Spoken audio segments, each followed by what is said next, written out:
கிறிஸ்துவுக்குள் மிகவும் பிரியமான சகோதர சகோதரிகளே,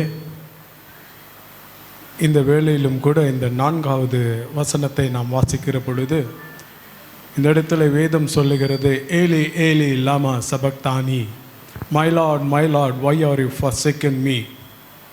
என் தேவனே ஏன் என்னை கைவிட்டீர் என்று இந்த இடத்திலே பரமபிதாவை நோக்கி ஆண்டவராகிய இயேசு கிறிஸ்து கதறி அழுகிறதை நாம் இந்த இடத்திலே பார்க்க முடியும். கைவிடுதல் என்றால் என்ன? நம்ம கைவிடப்படுறோன்னா என்ன அர்த்தங்க? சின்ன வயசில் இங்கே எத்தனை பேர் சைக்கிள் ஓட்டியிருக்கிறீங்க? உங்களுக்கு சைக்கிள் கற்றுக் கொடுத்த உங்கள் டேடியோ மம்மியோ இல்லை உங்கள் பிரதர்ஸோ அவங்க பின்னால் பிடிச்சின்னு வர வரைக்கும் நீங்கள் என்ன பண்ணுவீங்க? சும்மா இப்படி பார்த்துன்னு எப்படி ஓட்டுவீங்க? ஜாலியாக குஷியாக ஓட்டின்னு இருக்குவீங்க. உங்களுக்கு கொஞ்சம் பேலன்ஸ் வந்துருச்சுன்னும் போது என்ன பண்ணுவாங்க? பின்னாடியிலேருந்து விட்டுடுவாங்க. அது வரைக்கும் பெட்ரோல் அடிச்சு நல்லா போகணுங்க. திரும்பி பார்த்து அங்கே கையிலேருந்து என்ன பண்ணுவீங்க? அதுதான் இயேசு சுவாமியை நீங்கள் பார்க்கும்போது எல்லா இடத்துலையும் என்ன சொல்கிறாரு? நான் தனித்திரேன், நானும் என் பிதாவும் ஒன்றாக இருக்கிறோம். என் பிதா சொல்கிறத தான் நான் இங்கே செய்கிறேன்னுவார் இல்லைங்களா? அப்படி சொல்லின்னு இருக்கிற அந்த இயேசு கிறிஸ்து சடனாக இப்போ கல்வாரி சிலுவையில் பிதாவாகிய தேவனை பார்த்து கதறுகிறாரு. என்னன்னு கதறாரு? என் தேவனே ஏன் என்னை கைவிட்டீர்? அப்போ ஒரு மனிதனாக வாழும்போது கைவிடப்படுகிறான். அப்போ தான் அவனால் என்ன பண்ணுதுங்க? உணர முடியுது. அவ்வளோ நாளாக அவர் பரிசுத்த ஆவியினாலே கர்ப்பத்தில் உற்பவித்து தரிக்கப்பட்டவர், ஞானஸ்தானம் எடுக்கும்போது பரிசுத்த ஆவியினாலே நிரப்பப்பட்டவர், அவ்வளோ வல்லமையான காரியங்கள் எல்லாம் செய்து கொண்டிருந்த இயேசு கிறிஸ்து 100% தேவனாகவே அவர் என்ன பண்ணாருங்க? வாழ்ந்தார். 100% தேவனாக வாழ்ந்து பிதாவினுடைய சித்தம் எல்லாவற்றையும் அவர் செய்து முடித்த தருவாயில் இப்போ 100% என்ன மாறிட்டாருங்க? மனுஷனாக மாறிட்டார். 100% மனுஷனாக மாறின பின்ட்டு தான் அவருக்கு அந்த உணர்த்துதல் வருது. என்னன்னுங்க? பிதாவாகிய தேவனால் தான் கைவிடப்பட்டது. ஆமெனுக்கு பிரியமானவர்களே, இந்த இடத்துல ஆண்டவராகிய இயேசு கிறிஸ்து ஏன் கைவிடப்பட்டார்? ஏன் புறக்கணிக்கப்பட்டார்? இதுக்கு எல்லா ஆன்சருமே உங்களுக்கு ஆதியாகமம் 3வது அதிகாரத்துமே அதில் தான் எல்லா ஆன்சரும் இருக்குது. அதுலேயே நமக்கு ஆண்டவர் எல்லாவற்றையும் எதற்காக செய்து முடிக்கிறார் என்பதும் இந்த இடத்துல இருக்குது. நாம் எடுத்து வாசித்து பார்ப்போம். ஆதியாகமம் 3வது அதிகாரத்திலே 23, 24வது வசனம். இந்த இடத்துல பாருங்க, சொல்லப்படுகிறது, அவர் மனுஷனை துரத்து விட்டு ஜீவ விருட்சத்துக்கு போகும் வழியை காவல் செய்ய ஏதேன் தோட்டத்துக்கு கிழக்கே கேருபீன்களையும் வீசிக்கொண்டிருக்கிற சுடரொளி பட்டயத்தையும் வைத்தார். 23வது வசனத்தில் சொல்லப்படுகிறது, 22ல், பின்பு தேவனாகிய கர்த்தர், இதோ மனுஷன் நன்மை தீமை அறியத்தக்கவனாய் நம்மில் ஒருவரை போல ஆனான். இப்பொழுதும் அவன் கையை நீட்டி ஜீவ விருட்சத்தின் கனியை பறித்து புசித்து என்றென்றைக்கும் உயிரோடு இராதபடிக்க செய்ய வேண்டும் என்று அவன் எடுக்கப்பட்ட மண்ணை பண்படுத்த தேவனாகிய கர்த்தர் அவனை அனுப்பிவிட்டார். ஹல்லேலூயா. அப்போ இந்த இடத்துல 3 காரியங்கள் நமக்கு வெளிப்படுத்தப்படுகிறது. ஒன்று, ஜீவ விருட்சத்தை பறித்து அந்த ஆதாம் என்ன பண்ணக்கூடாது? ஆதாம் ஏவாள் 2 பேரும் சாப்பிடக்கூடாது. 2வது அந்த ஜீவ விருட்சத்துக்கு போகிற வழியில் என்ன பண்ணிட்டாரு? கேருபீன்களை வைத்து சுடரொளி பட்டயத்தை வைத்து பாதுகாப்பு போட்டு விட்டாரு. 3வது அந்த இடத்துல பார்க்கும் பொழுது அவன் எடுக்கப்பட்ட மண்ணை பண்படுத்த தேவனாகிய கர்த்தர் அவனை ஏதேன் தோட்டத்திலிருந்து அனுப்பிவிட்டார். ஹல்லேலூயா. ஆமெனுக்கு பிரியமானவர்களே, இந்த 3 காரியங்களை தேவனாகிய கர்த்தர் ஆதாமுக்கு செய்து அவன் மூலமாக இந்த உலகத்துக்கே மனுஷர்களுடைய வாழ்க்கைக்கே ஒரு பரிதாபமான காரியத்தை தேவன் இந்த இடத்துல செய்து ஆதாமை கைவிட்டு அந்த ஏதேன் தோட்டத்திலிருந்து துரத்தி அடிக்கப்பட்டார். அதே போல தானே இந்த கெத்செமனே தோட்டத்தில், அதாவது பாருங்கள், ஆண்டவராக இயேசு கிறிஸ்து எப்பொழுது தன்னுடைய சரீரத்தையும் தன்னுடைய இரத்தத்தையும் அவருடைய சீஷர்களுக்கு பகிர்ந்து கொடுக்கிற வரைக்கும் அவர் தேவாதி தேவனாக, தேவ மைந்தனாக, சகல வல்லமையுள்ள தேவனாக அவர் என்ன பண்ணாருங்க, உலா வந்தார். அவர் செய்து முடிக்க வேண்டிய பாத்திரம், கடைசி பாத்திரம் அதுதான்.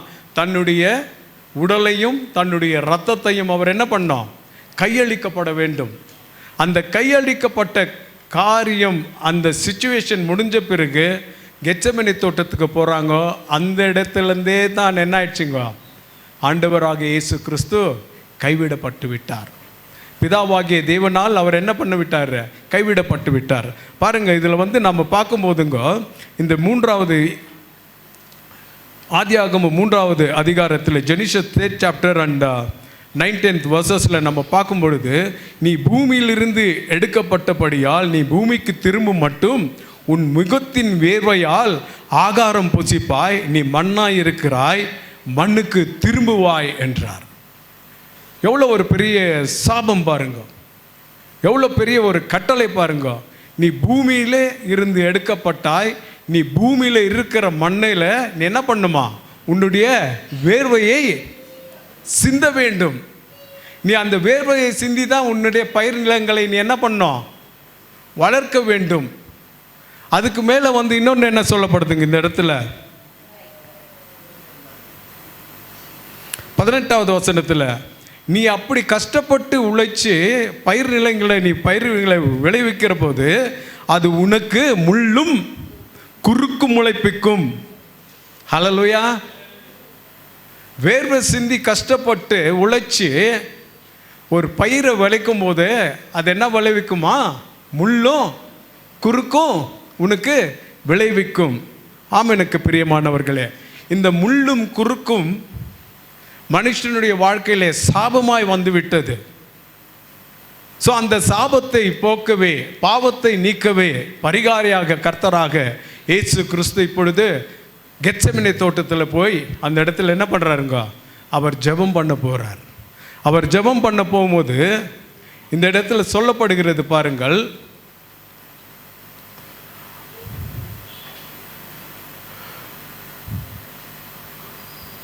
Look chapter 22:44 verses. லூக்கா எழுதின நற்செய்தியில் 22வது அதிகாரத்தில் 44வது வசனத்தை நாம் வாசிக்கிற பொழுது இந்த இடத்துல சொல்லப்படுகிறது, அவர் ஜெபம் பண்ண போகிறாரு. ஜெபம் பண்ண போகும்போது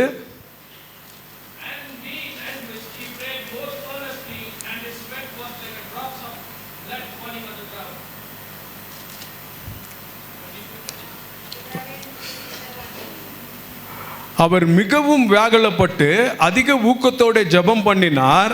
அவருடைய வேர்வை என்ன வந்துச்சுங்களா, இரத்தத்தின் பெருந்துளிகளைப் போல தரையில் விழுந்தது. அப்போ முதல் மனிதனாகிய ஆதாமுடைய உழைப்பினாலே கஷ்டப்படும் போது என்ன வந்துச்சுங்க, வேர்வை விழுந்தது. அந்த வேர்வை என்னவா வந்துச்சு, முள்ளும் குறுக்குமாய் இந்த பூமியிலிருந்து ஒரு சாபத்தை உருவாக்கப்பட்டது. ஆனால் இந்த இடத்துல ஆண்டவராக இயேசு கிறிஸ்து அவர் ஜெபம் பண்ணுகிற பொழுது அவருடைய வியர்வையானது இரத்த துளிகளாக இந்த பூமியிலே கொடுக்கப்படுகிறது. இந்த இரத்த துளி, வேர்வை துளி, ஆண்டவராக இயேசு கிறிஸ்துவின் வேர்வை துளி இந்த பூமியில விழும் பொழுது அது என்னவாக முளைக்கிறதாம். யோவான் 19வது அதிகாரத்தில் 2வது வசனம் சொல்லுகிறது, John chapter 19 as verses 2. அங்கே இருந்தவர்கள் என்ன செய்கிறார்கள் என்று பாருங்கள்.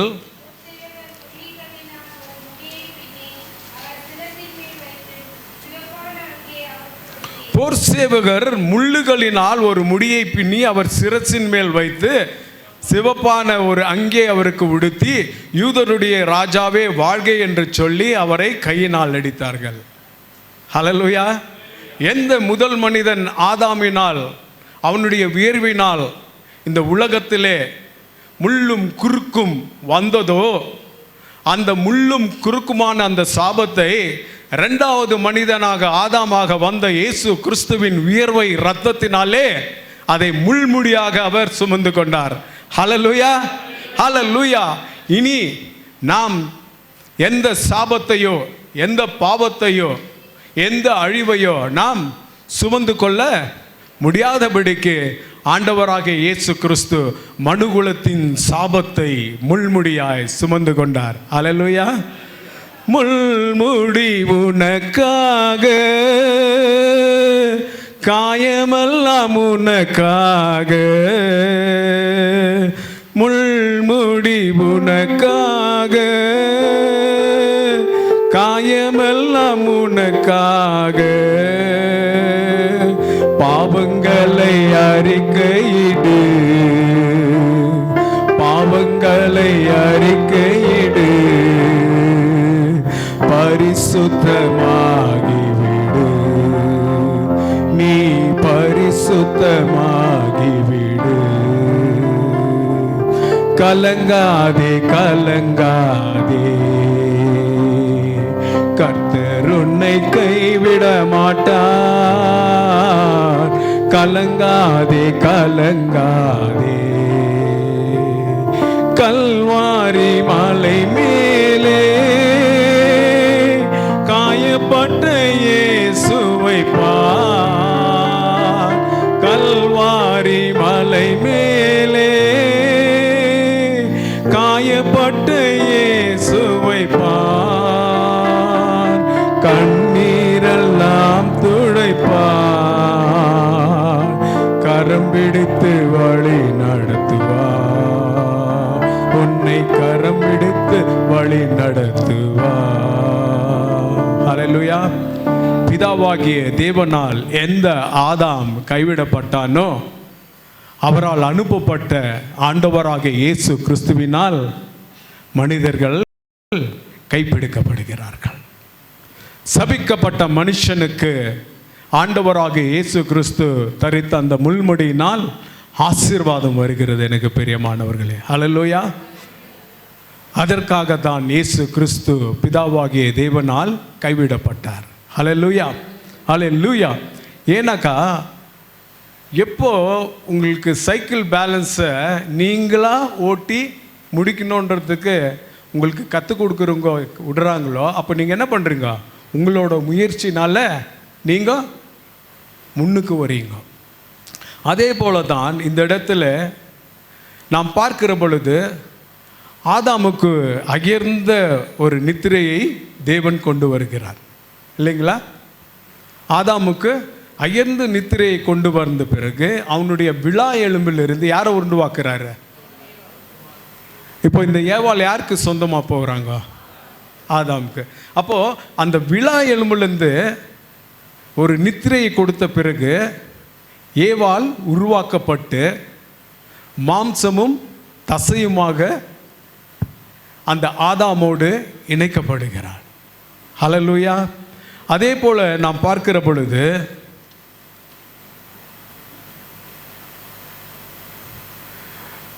யோவான் 19வது அதிகாரத்தில் 33, 34வது வசனத்தை நாம் வாசிக்கிற பொழுது, அவர்கள் இயேசுவினிடத்தில் வந்து அவர் மரித்திருக்கிறதை கண்டு அவருடைய கால் எலும்புகளை முறிக்கவில்லை, ஆகிலும் போர் சேவகரில் ஒருவன் ஈட்டியினாலே அவருடைய விலாவினை குத்தினான், உடனே இரத்தமும் தண்ணீரும் புறப்பட்டது. ஹல்லேலூயா. ஆமெனுக்கு பிரியமானவர்களே, இப்போ வேத வல்லுநர்கள் சொல்கிற பிரகாரமாக பார்த்தாக்கா ஒரு 15 அடிக்கு அந்த சிலுவை இருந்துச்சுங்களாம். அது 150 கேஜி வெயிட் இருந்துச்சுங்களாம். புரிஞ்சுச்சிங்களா? ஒரு ஆணிகளும் வந்து மினிமம் 5 to 6 inches லென்த்து அது இருந்தது. அப்போது இவரை அந்த சிலுவையில் மாட்டியிருக்கும் போது அட்லீஸ்ட் ஒரு 8 அடிக்கு மேலேருந்தான் இவரோட கை காலில் உடம்பு இருந்திருக்கணும் இல்லைங்களா? அப்படி இருக்கும்போது அவன் குத்துனுவன் காலில் குத்தி இருக்கலாம் இல்லைங்களா? இடுப்பில் குத்தி இருக்கலாம், தொடையில் குத்தி இருக்கலாம், எங்கன்னா குத்தி இருக்கலாம். ஆனால் கரெக்டாக ஏன் விழாவில் குத்தணும்? ஏன் விழாவில் குத்துனோங்க? ஏனென்றால் முதல் மனிதனாக ஆதாம் அவனுடைய விழா எலும்பு பிடுங்கப்பட்டது, எடுக்கப்பட்டது. அதிலிருந்து ஏவாள் உருவாக்கப்பட்டு எலும்பும் தசையுமாக அவர்கள் இருவரும் இணைக்கப்பட்டார்கள். ஒரு குடும்பம் உருவாக்கப்பட்டது. ஹல்லேலூயா. அதே போல தான் இந்த இடத்துல ஆண்டவராக இயேசு கிறிஸ்துவை ஈட்டினாலே குத்திய பிறகு அவருடைய விழாவிலிருந்து புறப்பட்ட அந்த இரத்தத்தினாலும் தண்ணீரினாலும் இன்றைக்கு நீங்களும் நானும் மீட்கப்பட்டு மணவாளனாக இயேசு கிறிஸ்து வரும்போது மணவாட்டியாக இந்த சபை எடுத்துக்கொள்ளப்படுகிறது. ஹல்லேலூயா. எந்த இடத்துல முதல் மனிதன் ஆதாமினால் இந்த உலகம் கைவிடப்பட்டதோ, மனுஷன் வம்சங்கள் கைவிடப்பட்டதோ, அதே இரண்டாவது ஆதாமாகிய ஆண்டவராகிய இயேசு கிறிஸ்துவின் அந்த விழாவில் இருந்து புறப்பட்ட அந்த இரத்தத்தினாலும் அந்த தண்ணீரினாலும் இன்றைக்கு உலகம் முழுக்கும் இருக்கிற சபைகள் ரட்சிக்கப்படுகிறது. உலகம் முழுவதிலும் இருக்கிற அந்த அவரை நோக்கி பார்க்கிற ஒவ்வொருவரும் ரட்சிக்கப்படுகிறார்கள். ஹல்லேலூயா, ஹல்லேலூயா, ஹல்லேலூயா. ஆமெனுக்கு பிரியமானவர்களே,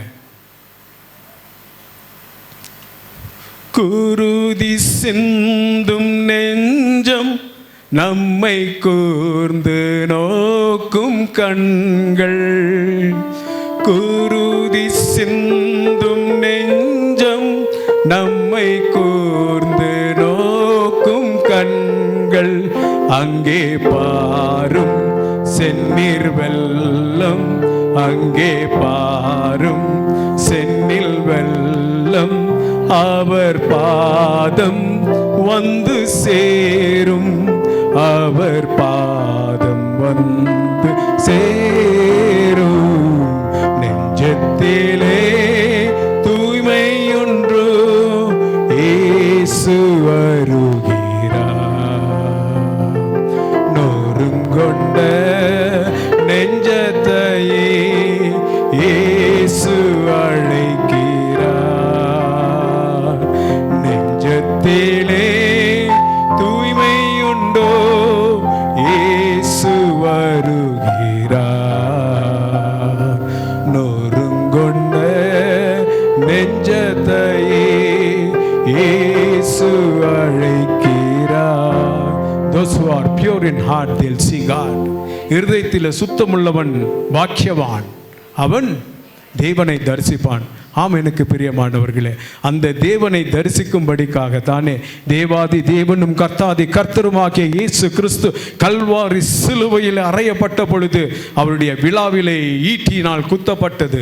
அவர் விழாவில் இருந்து புறப்பட்ட அந்த இரத்தத்தினாலும் செந்நீரினாலும் சபைகள் ரட்சிக்கப்படுகிறது. ஹல்லேலூயா. இந்த இடத்துல பார்க்கும்போது இந்த ஆதியாகமம் 3வது அதிகாரத்தில் 24வது வசனத்தில் நம்ம வாசித்து பார்த்தோம் இல்லைங்களா? என்ன சொன்னுச்சுங்க? அவர் மனுஷனை துரைத்து விட்டு ஜீவ விருட்சத்துக்கு போகும் வழியை காவல் செய்ய ஏதேன் தோட்டத்திற்கு கிழக்கே கேருபீன்களையும் வீசிக்கொண்டிருக்கிற சுடரொளி பட்டயத்தையும் வைத்தார். அல்லேலூயா. அதனால் என்னாச்சு? மனிதனே, நீ மண்ணாய் இருக்கிறாய், மண்ணுக்கு திரும்புவாய். அப்போ மண்ணுக்கு திரும்பும் போது என்ன ஆகுதுங்க? அவனுக்கு ஒரு நித்திய ஜீவன் இல்லாத ஒரு வாழ்க்கை. இந்த ஆதாமும் ஏவாளும் செஞ்ச தப்பு என்ன தெரியுங்களா? அவங்க வாழ்ந்த நாட்கள் மொத்தம் எவ்வளோங்க? 930. ஏன்னாக்கா ஆதாம் உருவாக்கப்பட்ட பிறகு அவனுடைய 130வது வயசுல தான் அவருக்கு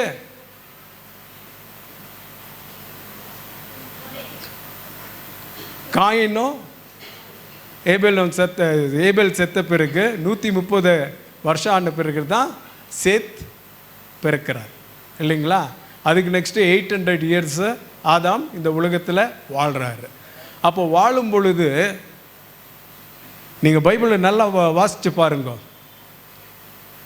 ஆதாம் மறுபடியும் வந்து ஆண்டவர் சந்திச்சிருந்ததாக ஒரு வசனம் கூட இல்லைங்க. ஆதாம் ஏவால வந்து அந்த 930 வருஷமும் இவங்க பாவம் செஞ்ச பிறகு அவங்கக்கிட்ட வந்து பேசின மாதிரி ஒரு இன்சிடென்ட் கூட இல்லை. ஆனால் பாருங்க, காயின் ஒரு கொலைக்காரன், ஆதாமோட முதல் பையன் காயின் ஒரு கொலைக்காரன். அவங்ககிட்ட வந்து ஆண்டவர் பேசுகிறாரு, ஆபேலுடைய ரத்தம் என்னோட பேசிச்சு, பூமியில் தெரிக்கப்பட்ட இந்த ஆபேலோட ரத்தம் என்னோட பேசிச்சு சொல்லிட்டு காயினை வந்து சபிக்கிறாரு. சபித்த பிறகு காயின் என்ன பண்ணுறாருங்க, ஆண்டவர்கிட்ட இது வந்து ரொம்ப பெரிய தண்டனைன்னு பரிகாரம் தேடுறான். ஆதாம் ஏவாள் அந்த மாதிரி பரிகாரம் தேடினாங்களா? ஒருத்தர் மேலே ஒருத்தர் சாடி சொல்லின்னு தான் போயிட்டாங்க. ஆனால் அவங்களோட புள்ள காயின் பாருங்கள் என்ன கேட்குறாரு, இந்த பழி ரொம்ப பெருசு, என்னை இந்த பூமியில் யாராச்சும் பார்த்தா என்னை கொன்று போட்டுடுவாங்களேன்றான். அப்போது பிதாவாகிய தேவன் அவனுக்கு ஒரு முத்திரையை போடுறாரு, யாருமே காயினை கொல்லக்கூடாதுன்னு. அப்போது இந்த ஆதாமும் ஏவாளும் ஒருவேளை நம்முடைய ஆண்டவராகிய இயேசு கிறிஸ்து, பிதாவே உமக்கு சித்தமானால் இந்த பாத்திரத்தை என்னை விட்டு நீக்கி போடும் ஜெபம் பண்ணின மாதிரி அவங்க ஒரு மன்னிப்பு கேட்டிருந்தாக்கா இன்னைக்கு நம்மளாம் இந்த மாதிரி தத்தளிக்க வேண்டிய நிலைமையே இருந்து இருக்காதுங்க.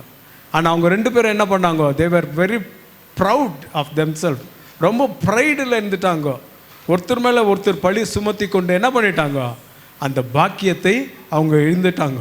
அதனால் அந்த ஜீவ விருட்சத்துக்கு போகிற வழியில் என்ன பண்ணி விட்டார் ஆண்டவர், கேருபீன்களை வைத்து விட்டார். ஆனால் ஆண்டவராக இயேசு கிறிஸ்து கல்வாரி சிலுவையிலே தன்னை ஒப்பு கொடுத்த பிறகு இந்த வெளிப்படுத்தின விசேஷத்தில் 2வது அதிகாரத்தில் 7வது வசனம் சொல்லப்படுகிறது, எந்த ஜீவ விருட்சத்தின் கனி ஆதாமுக்கும் ஏவாளுக்கும் மனுஷ ஜன்மத்துக்கும் வம்சத்துக்கும் ஒதுக்கப்பட்டதோ அந்த ஜீவ விருட்சத்தை கொடுப்பதற்காகத்தான் ஆண்டவராக இயேசு கிறிஸ்து கல்வாரி சிலுவையிலே பிதாவாகிய தேவனால் கைவிடப்பட்டார். நான் வாசிக்கிறேன் கேளுங்கள். Revolution chapter 2 and verses 7. ஆவியானவர் சபைகளுக்கு சொல்லுகிறதை காதுள்ளவன் கேட்க கடவன். ஜெயம் கொள்ளுகிறவன் எவனோ அவனுக்கு தேவனுடைய பரதேசின் மத்தியில் இருக்கிற ஜீவ விருட்சத்தின் கனியை புசிக்க கொடுப்பேன் என்றெழுது. ஹல்லேலூயா, ஹல்லேலூயா. ஆமெனுக்கு பிரியமானவர்களே, நம்ம பசங்க எப்படி கரெக்டாக அந்த வண்டியை ஓட்டணுன்னு அவங்களுக்கு நாம் பேலன்ஸை கற்றுக் கொடுத்து விட்டுறோமோ, அதே போல தான் ஆத்துமாக்களை அறுவடை செய்ய வேண்டும் என்று ஆண்டவராக இயேசு கிறிஸ்துவை இந்த உலகத்திலே பிறந்த பிறகு கல்வாரி சிலுவையில் இருக்கும் பொழுது பிதாவாகிய தேவன் கைவிட்டார். அதனால் தான் பிதாவாகிய தேவனை நோக்கி நாம் எப்படி அந்த சைக்கிள் ஓட்டும் போது பேலன்ஸ் இல்லாத போது டேடி டேடி பிடிச்சிக்கோ பேலன்ஸ் இல்லைன்னு நம்ம எப்படி கற்றுணுமோ, அதே மாதிரி தான் பிதாவாகிய தேவன் ஆண்டவராக இயேசு கிறிஸ்துவை தன்னந்தனியாக விட்டு விட்டார். ஹல்லேலூயா. அவரை தன்னந்தனியாக விட்டதின் நிமித்தம் தானே அவர் தன்னுடைய பாடுகளை, நம்முடைய பாடுகளை அவர் மேல் ஏற்றுக்கொண்டு அந்த சாபத்தை, சாபமான முள்முடியையும் பாவமான சகல விதமான வியாதிகளையும் பாவ மன்னிப்பின் நிச்சயத்தையும் அவர் கல்வாரி சிலுவையிலே இரத்தத்தை ஊற்றி நம்மை மீட்டு கொண்டார். அந்த பரிசுத்த தேவனுக்கு கரம் தட்டி நாம் மகிமைப்படுத்துவோமா? ஆமென். God bless you all. Thank you, brother.